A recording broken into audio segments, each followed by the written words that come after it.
question is, are there any historical documents that support the Quran saying that Jesus was not crucified or killed?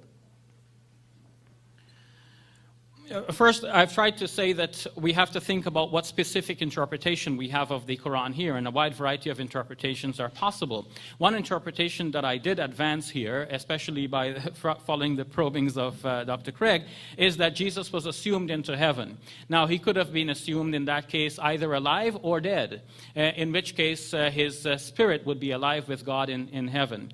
Is there any kind of independent attestation? When we look at the Gospels, which are the only things we have commenting on Jesus now, sometimes we get locked into a box of thinking. Like we have these Gospels, we're staring at them and we're saying, if not this, then what? So why do we have to have an answer?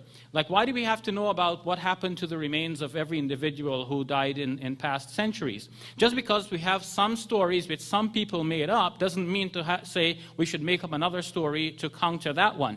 But does the Quran say something that actually might be validated by some of our independent studies? And I've shown yes, because when we look at the fact of how people died and were buried, if Jesus was actually taken down from the cross and buried as a common criminal in a shallow grave, then definitely his remains are done for, and nobody says that he resurrected. If somebody wanted to say that he resurrected from the dead, he could have come bursting out of the tomb, out of the grave. But that's not what happened.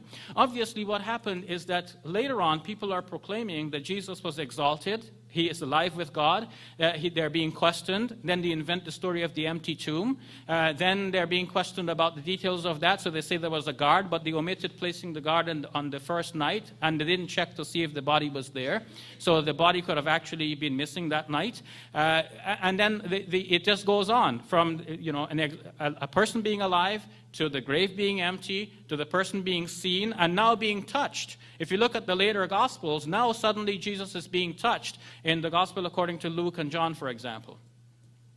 Dr. Craig. The short answer to your question is no. There aren't any corroborating sources for the Quran's remarkable claim that Jesus was neither crucified nor killed. All of the New Testament material says that he was crucified and executed. Josephus, the Jewish historian, Tacitus, the Roman historian, says this. The Jewish sources in the Talmud say this. There is nothing to suggest that Jesus somehow survived death or wasn't crucified. This was written by a man living in Saudi Arabia 600 years after the event, with no independent source of information about Jesus of Nazareth. And that's why no historian turns to the Quran as a primary source for the life of Jesus. It's just too late and too derivative to be regarded as a credible source of information for the life of Jesus of Nazareth.